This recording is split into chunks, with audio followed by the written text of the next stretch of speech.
Hello, my name is Dr. Susan Kim. I'm currently a second-year resident at Arizona School of Dentistry and Oral Health Orthodontic Residency, and today I'd like to share a unique case treated under the supervision of Dr. Seuss, who is our clinical professor at the school.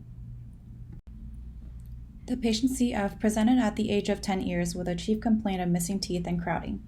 She presented with a mesocephalic facial type with symmetrical facial fifths and asymmetrical facial thirds with a long lower third. The patient has a convex facial profile, an obtuse nasolabial angle and labiomental fold, and slightly protrusive upper and lower lips with metallostrain on repose. Upon smiling, the patient shows 100% incisors display, adequate buccal corridors, an upper midline shifted 1 mm to the left, and a lower midline coincident to the facial midline. Intraorally, the patient presented with bilateral class 1 molar and canine relationships, a 50% overbite, and a normal overjet. The maxillary arch is ovoid and the mandibular arch is square-shaped, both of which are transversely constricted. The patient is in late mixed dentition with the upper right and lower E's retained, mild maxillary crowding, and moderate mandibular crowding.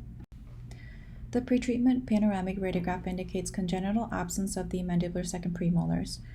The retained mandibular primary E's show no signs of ankylosis. Additionally, the permanent upper right 5 shows incomplete root formation and delayed eruption. Other findings include developing maxillary and mandibular third molars, sinuses which appear within normal limits, and the condyles within normal limits with adequate cortication. The cephalometric analysis indicates a skeletal class 2 pattern with an A and B of 5 degrees and a normal vergent growth pattern with an SNMP of 34 degrees.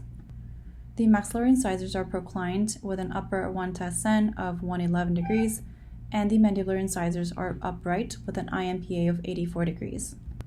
Both the upper and lower lips are protrusive to the E-line. Overall, 5 treatment plans were prepared and presented to the patient family. The first option involved maxillary expansion, extraction of the lower primary second molars, and space closure by molar protraction using TADs and fixed orthodontic appliances. The second option included maxillary expansion, extraction of the lower E's, and maintenance of the lower 5 spaces for future implant placement. The third option was a non-extraction plan where we retain the lower E's, proceed with level aligning, and perform interproximal reduction as needed. The fourth option was an extraction combination treatment involving clear aligner therapy for the upper arch following rapid palate expansion, extraction of the lower E's, and space closure using TADs and fixed orthodontic appliances. The fifth option was a non-extraction combination treatment involving a clear aligner therapy and rapid palate expansion in the upper arch and fixed orthodontic appliances in the lower arch, maintaining the lower E's. The patient and her family ultimately decided the fourth option as a treatment plan. Here is the patient's final results. The total treatment time was 4 years and 5 months.